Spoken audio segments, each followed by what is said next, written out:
පට්ට ලොකු රටක් මෙන්න පට්ට කැරෑත්. ඒකෝට ඒ වගේ ඉන්න අර හරක් జాතියක් අර අන්දේ කොහොම කැරකිලා ඇවිල්ලා මෙහෙම තියෙන්නේ. දැකද ඈ බයිසන් හරක් කියලා කියන්නේ. This is bison. This is bison.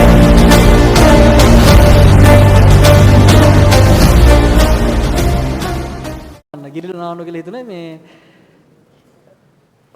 මෙහෙට ගියා හුළුගංග හොයාගෙන ගියා ඊට පස්සේ නාරම්පනාවට හරිද ගාන හදලම කියුනේ ඊට පස්සේ කොහොම හරි මේ වතුර පාර ඊ සැර ඊ වැස්සනේ එහෙට වැහැලා නගලසලාලා වතුර ටිකක් බොරත් වෙලා මං ගංගා දිගේ පොඩ්ඩක් කිලෝමීටරයක් විතර උඩහට ගියා නානතනක් හොයාගෙන ගිහිල්ලා ඊට පස්සේ ගල්තලාවක් තිබ්බා ගල්තලාව උඩට ගිහලා ඩ්‍රෝන් එක තරන් ගිහින් ඩ්‍රෝන් ෂොට් එකකුත් ගන්න මේ පාර වතුර සැරයිනේ ගංගා දිගේ ඩ්‍රෝන් එක යවද්දී නකල්ස් වලටම යවන්න පුළුවන් උඩටම ගංගා දිගේ ඒක පට්ටාතල් ගංගා දිගේ උඩට යන්න පුළුවන් මාර ලස්සනයි කැලේ මැද්ද යනකොට පුදුම ලස්සනක් හරිද ඩ්‍රෝන් එකත් මට කන්ට්‍රෝල් හොඳට මම ඔය කැලේ ඇතුලේ පවද යවනවා ඒ කියන්නේ කන්ට්‍රෝල් එක කිසිම අවුලක් නැහැ ඊට පස්සේ මේ ගල උඩට ගිහිල්ලා ඉතින් ඩ්‍රෝන් එක යවුවා ඩ්‍රෝන් එක සාමාන්‍යයෙන් උඩට නග්ගලා තප්පර 5ක් 6ක් විතර තියන්න ඕනේ ඒක ඇටිටියුඩ් එක පොරට අයිඩෙන්ටිෆයි කරගන්න. ඒ කියන්නේ ඇටිටියුඩ් එක කොච්චර කොහෙද ඉන්නේ කියලා උඩ අයිඩෙන්ටිෆයි කරගන්න ටයිම් එකක් දෙන්න ඕන. ඒතකොට තමයි ඌ මම වතුරක් උඩ ඉන්න දැන් කියලා ඌ එතනින් අයිඩෙන්ටිෆයි කරගන්නවා. ඌ ඒතකොට තමයි ඔටෝ කන්ට්‍රෝල් වෙන්නේ. මට හදිස්සියනේ. මම ඌ ඇටිටියුඩ් එක කන්ට්‍රෝල් කරගෙන කලින් මම යවුවා. මගදී එනවා ඇටිටියුඩ් එරර් කියලා මට ඒක නවත්ත ගන්න තිබ්බේ කන්ට්‍රෝල් නෑ දැන් මට. අවුට් ඔෆ් කන්ට්‍රෝල් පොර යනවා.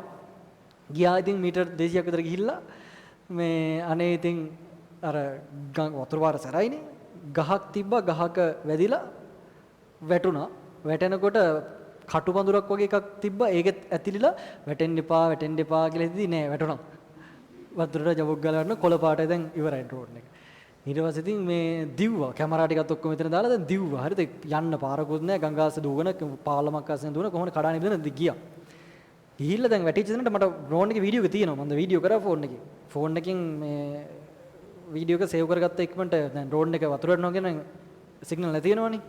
ඒතකොට කනෙක්ෂන් නැති වෙනවා. ඊට පස්සේ ගිහිල්ලා වැටිච්ච තැන බැලුවා එතන පඳුරක් තියෙනවා එතන කටු පඳුරක් වැටලා කොහොම හරි වැටිලා හොයාගන්න බෑ. දැන් ඉතින් ඊට පස්සේ අර වීඩියෝ එක බල ඉතින් හෙව්වා එතන හොයාගන්න බෑ. වතුරට අඩිය තිබ්බා මමත් තාම පොඩ්ඩින් ඉවරයි. ඒ අඩිය තිබ්බ තැන පට්ට වතුර ගැඹුරු ගහගෙන යනවා. අනේ ඉතින් මට ඇත්තටම ඩ්‍රෝන් එක නෙමෙයි වෙලේ වැටුනේ මං ඊට කලින් දවසක ගියා මේ ඔය හුන්නස්ගිරිය පැත්තේ තියෙනවා මේ හුන්නස්ගිරිය වලට යනකොට දකින්නද වම් පැත්තේ හෙන්න කන්දක් මුදුනේ දියල්ලක් වැටෙනවා.